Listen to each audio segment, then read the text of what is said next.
안녕하세요. 조선의 기막힌 사연을 들려드리는 개나리아담입니다. 그날 밤 종친들이 모인 제사 후 음복하던 자리, 모두가 술잔을 들고 앉아 있던 순간 한 여인이 벌떡 일어나더니 차갑게 외쳤습니다. 이 집안이 왜 이 꼴이 되었는지 아십니까? 제 남편 박윤태는 나라 국간을 털었고 저희 시어머님은 머슴과 부정을 저질렀습니다. 순간 술상이 뒤집히듯 술렁임이 번졌습니다. 뭐라? 머슴과 호조의 돈을 빼돌렸다니. 다음 날 며느리는 시어머니 강 씨의 방으로 찾아갔습니다. 강 씨가 며느리를 보자마자 분노가 치밀어 올라 사람을 칠 듯이 손을 치켜들며 말했다. 내 년이 감히 나를 능멸하다니. 나는 이 집의 주인이다. 그때 며느리는 차갑게 정체를 드러냈습니다. 저는 당신 며느리 설아가 아니라 설아의 쌍둥이 동생 별아입니다. 언니의 눈물을 대신 갚으러 왔습니다. 자, 이제 질문 하나 드리지요. 여러분 같으면 억울하게 당한 언니를 위해 동생 별아처럼 모든 것을 걸고 복수에 나설 수 있겠습니까? 오늘의 이야기는 조선 중기 한성에서 벌어진 쌍둥이 여동생의 통쾌한 반격입니다. 함께 들어가 보시지요. 조선 중기 한성 서쪽 골목에 윤진사 집안이 있었다. 그 집에는 똑같이 닮은 일란성 쌍둥이 딸이 있었으니 언니는 설화, 동생은 별아였다. 둘은 얼굴만 닮은 게 아니라 마음까지 서로를 아꼈다. 설화는 온화하고 순한 성품이라 말 한마디 크게 한 적이 없었고, 별아는 강단 있고 눈치 빠르며 어려운 일에도 기죽지 않았다. 동네 사람들은 늘 말했다. 설화는 물처럼 맑고 별아는 불처럼 강하다. 설화가 18살이 되던 해 양반 박씨 집안에서 혼담이 들어왔다. 박씨 집안은 권세가 크고 재산도 많았다. 윤진사 부부는 기뻐하며 혼례를 서둘렀다. 그러나 동생 별아는 마음이 편치 않았다. 박씨 집안의 아들 박윤태가 방탕하다는 소문을 들었기 때문이다. 주막과 기생집을 드나들며 글 공부보다 술잔을 가까이 했다는 말이 떠돌았다. 더구나 의금부 도사로 있는 사촌 오빠 얘기로는 지금의 호조정랑 벼슬도 과거를 통하지 않은 음서로 추천되어 받았다고 했다. 별아가 부모에게 조심스레 말했다. 그 혼처가 꼭 좋은 건지 다시 알아보셔야 하지 않겠습니까? 그러나 아버지는 고개를 저었다. 가문이 크고 세도가 있으니 설화가 들어가면 우리 집안도 든든해진다. 그리하여 혼례는 그대로 치러졌다. 혼례 초부터 불길한 조짐이 있었다. 박윤태는 혼례 첫날 밤에도 술에 취해 있었고 설화에게 거친 말만 퍼부었다. 내 눈엔 너보다 기생집 충매가 훨씬 곱다. 설화는 그 자리에서 눈물을 삼켰다. 하지만 시집살이는 더 가혹했다. 시어머니 강 씨는 엄격하다 못해 모질렀다. 내가 이 집안에 들어왔으면 집안일부터 바로 잡아야지. 허수습만 짓고 앉았느냐? 조금만 실수를 해도 꾸짖었다. 이런 것도 못하면서 안방을 차지하려 들다니. 설화는 시어머니 눈치를 보며 살림을 돌보았으나 날마다 모욕을 당했다. 엎친 데 덮친 격으로 얼마 지나지 않아 기생 출신 춘매가 집안에 발을 들였다. 박윤태가 데려와서 아예 집안에 자리 잡게 한 것이다. 춘매는 뻔뻔했다. 본부인이라고 해서 뭐 대단합니까? 이제 이 집의 주인은 저라고 생각하시지요. 시어머니 강 씨도 별말 없이 이를 묵인했다. 오히려 설화를 더 구박하며 말했다. 내가 남편에게 제대로 마누라 구실을 못하니 이런 일이 벌어지는 것이다. 설화는 억울했으나 말할 데가 없었다. 진정으로 돌아가자니 부모의 체면이 무너지고 시댁에 남아 버티자니 매일이 지옥 같았다. 그중에 가장 참기 힘든 것은 남편 윤태가 술에 만취가 되면 모진 욕과 함께 폭력을 휘둘러 눈에 먼기가 가라앉을 날이 없었던 점이다. 그러고 설화는 이런 세월을 거의 2년 동안 혼자 참고 견디며 눈물로 보냈다. 이 소식을 들은 동생 별아는 가만히 있지 않았다. 별아는 언니가 시집간 후 이어서 시집을 갔다가 남편이 병으로 세상을 떠나 청산과부가 된 몸이었다. 친정에 돌아와 지내며 마음을 다잡던 별아는 언니의 눈물 사정을 듣자 분노했다. 밤에 언니를 몰래 불러내어 말했다. 언니, 더는 당하지 마. 언니는 착해서 참지만 나는 참을 성질이 못 돼. 설화는 떨리는 목소리로 답했다. 별아야, 내가 나서면 너까지 욕을 먹을 게다. 제발 그냥 두어라. 아니, 이번 일은 내가 언니 대신 갚아주겠어. 우리 둘은 똑같이 생겼으니 내가 언니 이름으로 그 집에 들어가서 놈들을 무너뜨릴 거야. 설화는 놀라 별아의 손을 붙잡았다. 그런 무서운 일을 어떻게 감당하려 하느냐? 별아의 눈빛은 단단했다. 언니는 이제부터 나만 믿어. 나는 어릴 때부터 언니의 울음을 대신 삼켰어. 이번에도 내가 대신 싸울 거야. 그날 밤 설화는 몰래 친정으로 돌아왔고 별아는 언니의 옷을 입고 박씨 집으로 들어갔다. 하녀들은 두 사람이 너무 똑같이 닮아 눈치채지 못했다. 박윤태조차 술기운에 제대로 분간하지 못했다. 오늘따라 눈빛이 달라 보이는군. 별아는 마음속으로 이를 악물었다. 그래. 이 집에서 언니를 울린 자들을 내가 하나씩 무너뜨릴 거야. 별아가 언니 설화인 척하며 박씨 집에 들어온 후 시어머니 강씨와 첩춘매는 여전히 오만했다. 강씨는 다짜고짜 소리를 질렀다. 내가 며칠 전까지는 울상이더니 오늘은 눈빛이 바뀌었구나. 그래도 안방을 지킬 기운은 있나 보네. 별아는 고개를 푹 숙이며 대답했다. 이제부터는 더는 울지 않겠습니다. 똑바로 살피겠습니다. 겉으로는 순종했지만 속으로는 다짐했다. 이제부터 내가 이 집의 썩은 속을 다 드러내리라. 춘매는 여전히 교만했다. 어머님, 오늘은 제 방으로 놀러 오시지요. 제가 어머님 드리려고 멋진 비녀를 사두었습니다. 본부인마님 당신은 이제 방구석에 앉아 바느질이나 하시고요. 별아는 입술을 깨물었으나 꾹 참았다. 그러다 기회가 왔다. 춘매가 하녀들과 몰래 은화와 비단을 훔쳐 자기 친정으로 보내는 것을 목격한 것이다. 별아는 일부러 모르는 척 조용히 물러섰다. 좋다. 내 죄를 내 손으로 들춰내겠다. 며칠 뒤 별아는 일부러 시어머니에게 가서 말했다. 어머님, 요즘 집안 살림이 줄줄 새는 듯합니다. 장부와 물품을 다시 세어보시지요. 강 씨는 평소 재물에 눈이 어두운 사람이었다. 뭐라, 살림이 줄어든다고. 그럴 리가 없는데. 하녀들에게 명을 내려 창고를 확인하게 하니 실제로 비단과 은화가 사라져 있었다. 강 씨의 얼굴이 굳었다. 도둑이 감히 이 집에 있단 말이냐? 별아는 태연히 말했다. 집안 사람을 하나씩 불러 묻다 보면 곧 드러나겠지요. 하녀들이 눈치를 주며 서로 수군거렸다. 결국 춘매가 밤마다 집 물건을 빼돌린다는 증언이 나왔다. 강 씨가 분노에 춘매를 불렀다. 내가 이 집안의 재물을 훔쳐 내다 팔았다지. 춘매는 얼굴이 하얗게 질렸다. 어머님, 아니옵니다. 제가 어찌 그런 짓을.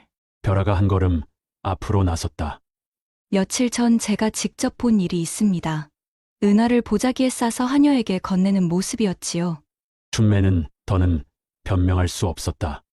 박윤태도 술에서 깨어나자마자 욕을 퍼부었다. 이런 창피를 당하다니. 내가 감히 우리 집안을 더럽히다니. 결국 춘매는 쫓겨났다. 강 씨는 노발대발하며 하인들에게 소리쳤다. 앞으로 그 여자는 이 집 문턱에도 못 들이게 하여라. 춘매는 울며 짐을 싸 나갔으나 동네 사람들에게 손가락질을 받았다. 기생이 첩노릇을 하더니 결국 집안 재물을 훔쳤구나. 본부인을 무시하더니 인과응보지. 별아는 속으로 미소 지었다. 언니, 내가 당했던 첫 모욕은 이제 갚았어. 하지만 아직 시작일 뿐이야. 한편 남편인 운태는 춘매를 내쫓은 후 며칠을 집에 들어오지 않고 또 다른 기생집에 틀어박혀 있었다. 그런데 별아는 며칠째 이상한 기척을 느끼고 있었다. 언니의 시어머니, 남편과 3년 전에 사별한 48세의 강씨 부인의 방에서 들려오는 이상한 소리 때문이었다. 밤이 깊어 모두가 잠든 시각, 안채 쪽에서 흘러나오는 숨가쁜 소리와 삐걱거리는 소리. 저건 단순한 잠꼬대가 아니다. 확실히 남자와 함께 있는 소리야. 별아는 귀를 기울이며 이를 악물었다. 언니를 못살게 굴던 그 여자가 뒤로는 이런 짓을 하는구나. 반드시 아들의 눈으로 확인시켜야 한다. 다음 날 저녁, 별아는 일부러 술에 취해 들어온 남편 윤태의 방을 찾아가서 조용히 속삭였다. 서방님, 요즘 밤마다 어머님 방에서 이상한 소리가 들립니다. 이상한 소리라니? 제가 잘못 들은 건지 몰라도 꼭 남자와 함께 있는 듯한 숨 가쁜 소리였습니다. 혹시 제 귀가 잘못된 거겠지요. 하지만 서방님이 직접 확인해 주시면 마음이 놓일 것 같습니다. 윤태는 처음엔 코웃음을 쳤다. 허튼 소리 말아라. 어머니께서 그럴 리 있겠느냐. 그러나 벼라가 눈을 지그시 마주하며 말했다. 제가 감히 거짓을 꾸며내겠습니까? 오늘 밤만이라도 귀 기울여 보세요. 윤태는 마지못해 고개를 끄덕였다. 그날 밤, 달빛이 희미하게 비추는 시간, 윤태는 벼라의 말대로 어머니 방 근처로 발걸음을 옮겼다. 방 안에서는 분명히 여인의 숨가쁜 소리와 낮게 읊조리는 남자의 소리가 섞여 나왔다. 윤태의 얼굴이 굳어졌다. 설마. 그는 조심스럽게 문을 밀었다. 순간 등잔불이 번쩍이며 충격적인 광경이 눈에 들어왔다. 어머니 강 씨는 흠뻑 땀에 젖은 채로 마당쇠 강쇠와 뒤엉켜 있었다. 윤태는 숨을 삼키며 외쳤다. 어머니, 강 씨는 비명을 지르며 몸을 가리려 했지만 이미 늦었다. 강쇠는 바지를 제대로 올리지도 못한 채 벌벌 떨었다. 윤태의 얼굴은 분노와 수치로 뒤덮였다. 어머니, 이게 대체 무슨 짓입니까? 가문의 체면을 땅에 떨어뜨리시다니. 강 씨는 당황해 변명했다. 얘야, 그게 아니고 외롭고 허전했어. 허전해서. 그런 이유로 집안 머슴과 이런 짓을 하셨단 말입니까?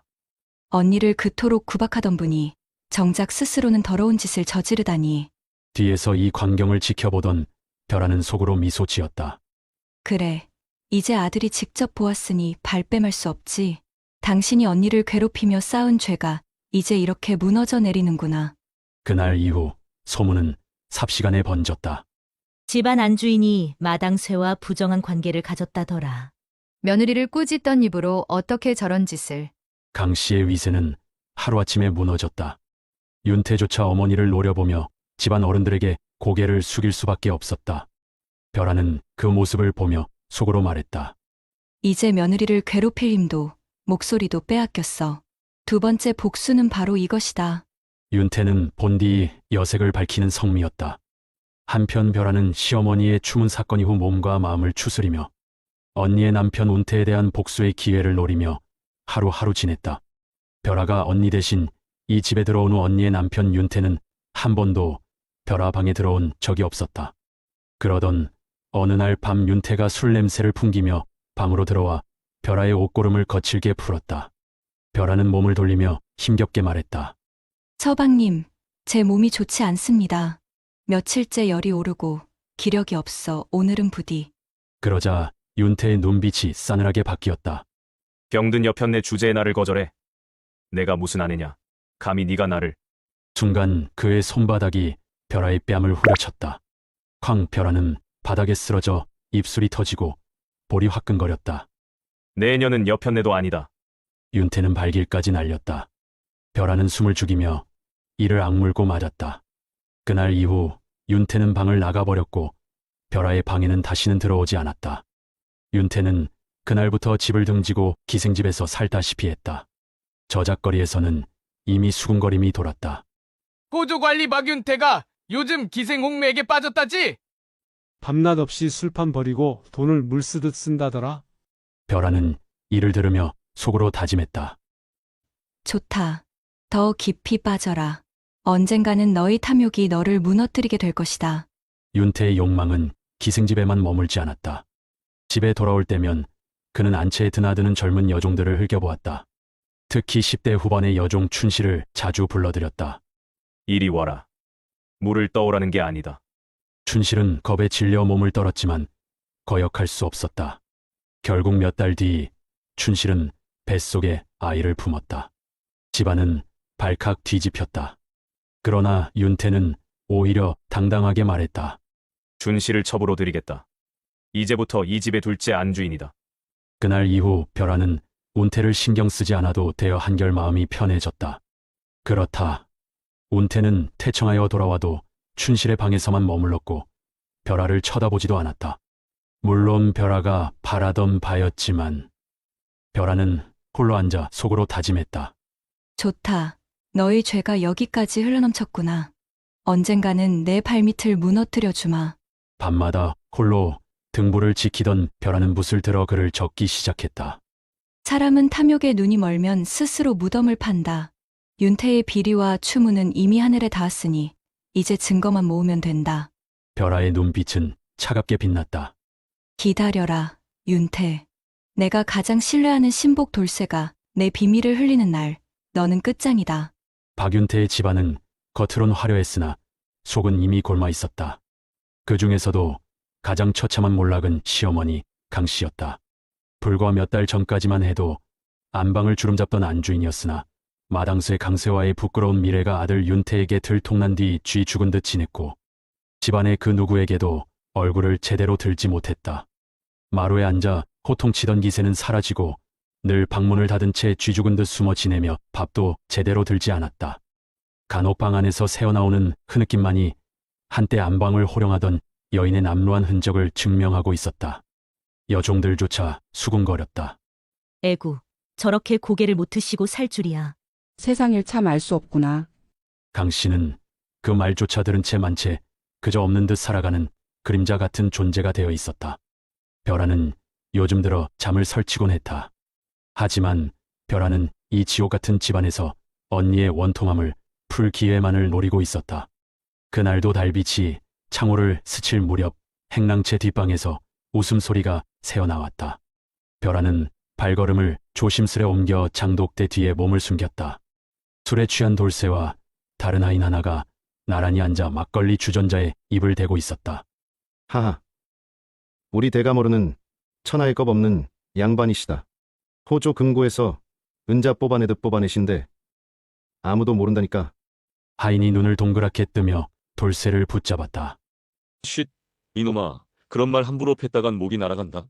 돌쇠는 코웃음을 치며 잔을 털어 넣었다. 뭐가 무섭냐. 내가 직접 장부 바꿔치기 했는데 장부에는 100냥이 있다고 적혀 있으나 실제 금고엔 50냥뿐이지. 나머지 50냥은 어디로 갔을까? 하하. 디생 홍매에게로 갔다. 벼라의 손끝이 떨렸다. 숨죽인 채 귀를 곤두세우며 속으로 중얼거렸다. 드디어 잡았다. 이제 너는 끝이다, 박윤태. 다음 날 새벽 벼라는 결의에 찬 얼굴로 친정으로 향했다. 언니 설화는 그동안 친정에서 몸과 마음을 추스르고 있었다. 벼라는 그간의 사정을 언니에게 얘기하고 의금부 도사로 있는 사촌오빠 윤창룡을 찾아갔다. 벼라는 방에 들어서자마자 곧장 윤창룡에게 말했다. 오라버니, 부디 제 말을 들어주십시오. 언니 설화의 남편 박윤태가 호조의 자금을 빼돌려 기생집과 첩을 두고 방탕하게 지내고 있습니다. 제가 직접 그의 신복 돌쇠의 입으로 들었습니다. 윤창룡은 눈썹을 찌푸리며 벼라를 똑바로 바라보았다. 벼라야, 그 말이 사실이냐? 나라의 곳간을 훔친 자는 임금의 목숨을 훔친 것과 같다. 함부로 입에 올릴 수 있는 말이 아니다. 벼라는 고개를 끄덕였다. 제가 거짓을 말한다면 천벌을 받아도 좋습니다. 오라버니, 이 집안을 무너뜨리지 않고는 언니의 억울함도 제 원한도 풀 수 없습니다. 윤창룡은 잠시 침묵하다 무겁게 고개를 끄덕였다. 좋다. 내가 직접 확인하겠다. 며칠 뒤 윤창룡은 사람을 보내어 평소 조금 안면이 있던 돌쇠를 장터 기생집으로 불러냈다. 오랜만이다. 돌쇠야, 술 한 잔 받으라. 돌쇠는 뜻밖의 대접에 얼굴이 활짝 폈다. 아이고, 이런 귀한 술을 제가 마셔도 되겠습니까? 잔이 오가자 돌쇠의 혀는 점점 느슨해졌다. 우리 정랑어른 말씀이 이건 나라 돈이 아니라 내 돈이다 하시며 호조 장부를 바꾸라 하셨지요. 제가 금고에서 꺼낸 은전이 한두 푼이 아니었어요. 덕분에 홍매라는 기생에게 집도 사주고 첩춘실에게도 별당채를 새로 지어주었다니까요. 윤창룡은 표정 하나 변하지 않고 고개를 끄덕였다. 그래. 네, 공이 크구나. 그러나 그의 손안에는 이미 증언을 기록한 서찰이 꽉 쥐어져 있었다. 며칠 뒤 의금부 관리들이 호조, 금고와 장부를 대조했다. 결과는 돌쇠의 말과 한치도 다르지 않았다. 장부에는 100냥이 기록되어 있었지만 실제 금고에는 50냥만 남아 있었다. 관리들이 서로 눈빛을 교환하며 낮은 목소리로 중얼거렸다. 이것은 단순 착오가 아니다. 뻔히 도둑질한 흔적이다. 소식을 전해 들은 벼라는 마루 끝에 앉아 눈을 감았다. 그날 밤 뺨을 때리고 발로 차던 박윤태의 얼굴이 떠올랐다. 그날 내가 이를 악물고 참았던 건 바로 오늘을 위함이었다. 내가 쌓아 올린 탐욕의 탑은 이제 내 무덤이 될 것이다. 며칠 후 박윤태는 기생 홍매의 집에서 술에 절어 있던 중이었다. 문득 기생들이 웅성거리는 소리가 들렸다. 큰일 났어요. 의금부 관리들이 정랑어른 댁을 뒤지고 있다 합니다. 윤태는 술잔을 탁 놓으며 자리에서 일어났다. 무슨 허튼 소리냐? 내가 누구인데 감히? 그러나 그 순간 문이 벌컥 열리고 군졸들이 들이닥쳤다. 호조정랑 박윤태, 나라의 재정을 빼돌린 죄로 체포한다. 윤태의 얼굴은 순식간에 흙빛으로 변했다. 이것은 음해다. 모두 거짓이다. 나를 모함하려는 자가 있다. 군졸들은 거침없이 그의 팔을 꺾고 포승줄을 둘렀다. 홍매와 기생들은 얼굴을 돌리고 속삭였다. 이제 끝이로구나. 호조정랑이라더니 결국 도둑으로 끌려가네. 집안에까지 소식이 전해지자 시어머니 강 씨는 기절하듯 쓰러졌고 여종들은 얼굴빛을 감추지 못했다. 벼라는 먼 발치에서 언니 남편이 군졸들에게 끌려가는 모습을 지켜보았다. 그 순간 입가에 번진 미소는 서늘하면서도 단단했다. 이제 다 되어간다. 언니 시어머니의 방탕, 남편의 죄악, 그리고 이 집안의 오만. 하나도 남김없이 드러내리라. 박윤태가 포승줄에 묶여 끌려간 지 사흘 뒤 집안의 기제사 날이 되었다. 문중 종친들이 모였지만 모두 어두운 표정이었다. 나라 곳간을 빼돌린 죄인이 집안의 종손이라는 사실이 알려진 이상 체면은 땅에 떨어진 것이었다. 제사가 끝나고 음복하는 술상이 오르자 벼라는 의연이 일어나 차분히 말했다. 이 집안이 왜 이 지경에 이르렀는지 아시겠습니까? 제 남편이 나라 돈을 훔쳤을 뿐 아니라 안방의 시어머님께서도 부끄러운 짓을 저질러 집안의 기강을 무너뜨렸습니다. 하인을 불러들여 음탕한 짓을 벌인 사실은 이미 종들과 마을 사람 모두가 알고 있습니다. 그 순간 술상이 뒤집히듯 술렁였다. 뭐라, 하인과. 이런 더러운 일은 들어본 적도 없구나. 강 씨는 얼굴이 하얗게 질려 얼어붙었다. 벼라는 더 말하지 않고 자리에 앉았다. 자신의 정체를 밝힐 필요도 없었다. 이미 집안의 위신은 한순간에 무너졌으니. 다음 날 벼라는 강 씨의 방으로 걸어 들어갔다. 방 안은 썰렁했고 강 씨는 부은 얼굴로 앉아 있었다. 강 씨가 먼저 목소리를 높였다. 내 년이 어제 무슨 말을 했는지 아느냐? 종친들 앞에서 나를 짓밟아 놓고도 아직 멀쩡하니? 내가 누군 줄 알고. 벼라는 냉소를 지었다. 망신이요? 제가 지어낸 것이 아니고 그간 숨겨온 짓이 드러난 것뿐입니다. 저를 쫓아내고 저를 핍박하던 그 위세, 이제는 어디 있습니까? 강 씨가 분노하여 얼굴을 붉히며 손을 번쩍 들어 올리며 말했다. 내 년이 감히 나를 능멸하다니. 나는 이 집의 주인이다. 벼라는 한치도 물러서지 않고 차갑게 대꾸했다. 주인이라뇨. 음욕에 눈이 멀어 종을 불러들이던 부끄러운 행실이 벌써 온 집안에 드러났습니다.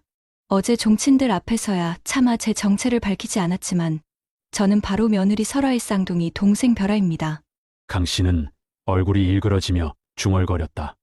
뭐라고 며느리의 동생. 벼라는 이를 악물고 마주섰다. 언니가 당한 수모와 억울함을 오늘부로 다 대게 되갚아드린 것 같습니다. 이제 저는 이 집을 떠납니다. 앞으로는 스스로 죗값을 안고 살아가십시오. 벼라는 그 길로 친정으로 돌아왔다. 친정은 전답도 넉넉하고 서책과 예술로 풍요로운 집안이었다. 언니 설화는 붓을 들어 매화를 그리고 벼라는 시를 지으며 곁을 지켰다. 고통으로 얼룩졌던 지난 세월을 씻어내듯 자매의 웃음소리가 친정 집안에 맑게 울려 퍼졌다. 밤에 언니를 마당에 불러내어 벼라가 말했다. 언니, 모든 복수를 마쳤어. 이제 우리는 자유야. 설화는 동생을 끌어안으며 눈물을 흘렸다. 벼라야, 내가 아니면 나는 이미 죽었을 것이다. 이제 우리는 다시는 누구에게도 굽히지 말고 살자.